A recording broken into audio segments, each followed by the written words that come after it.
आप देख रहे हैं संवाद समाचार। भारतीय जनता पार्टी के प्रदेश अध्यक्ष वी.डी. शर्मा ने एक बार फिर से कांग्रेस पर निशाना साधते हुए कहा कि मध्य प्रदेश के पूर्व मुख्यमंत्री कमलनाथ ने जिस तरह देश के छोटे और कुटीर उद्योग को खत्म करने के लिए और चीन को फायदा पहुंचाने के लिए आयात शुल्क में जो छूट दी थी, उससे देश के कुटीर उद्योग खत्म करने जैसा हुआ। इतना बड़ा अपराध कमलनाथ ने वाणिज्य मंत्री पद रहते किया। कल बीजेपी प्रदेश भर में इसके विरोध में कमलनाथ का पुतला दहन कर विरोध प्रदर्शन करेगी। विषय आप सबके सामने भारतीय जनता पार्टी मध्य प्रदेश ने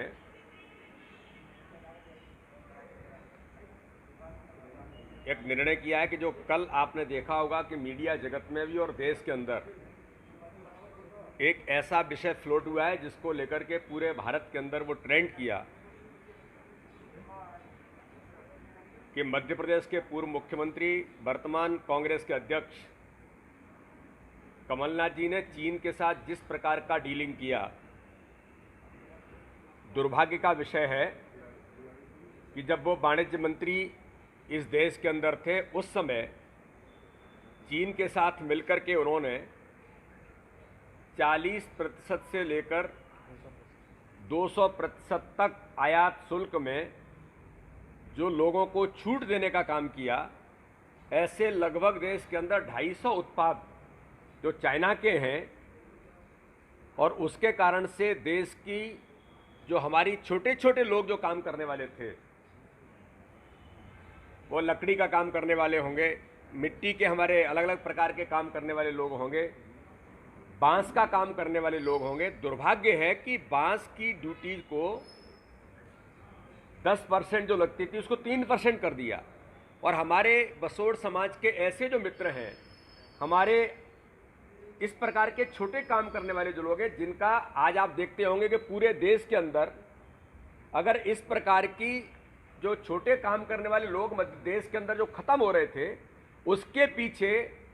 कमलनाथ जैसे वाणिज्य मंत्री का हाथ रहा। इसका दुष्परिणाम ये हुआ कि ऐसे छोटे छोटे काम करने वाले लोगों की आजीविका समाप्त हो गई। इस विषय में मैं आपको ये बताना चाहता हूं कि जिस प्रकार से कमलनाथ जी ने गांधी खानदान को चीनी पैसा मुहैया कराने के लिए देश के साथ आर्थिक गद्दारी की, और उसी का दुष्परिणाम है कि चीन के कारण भारत के कुटीर, लघु उद्योग और व्यापार को बड़ा झटका इसके माध्यम से लगा है, जिसका उल्लेख मैंने आपको किया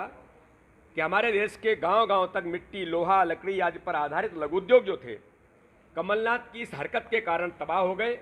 और हमारे कुशल कारीगर जो अपने घरों में रहकर बर्तन, खिलौने,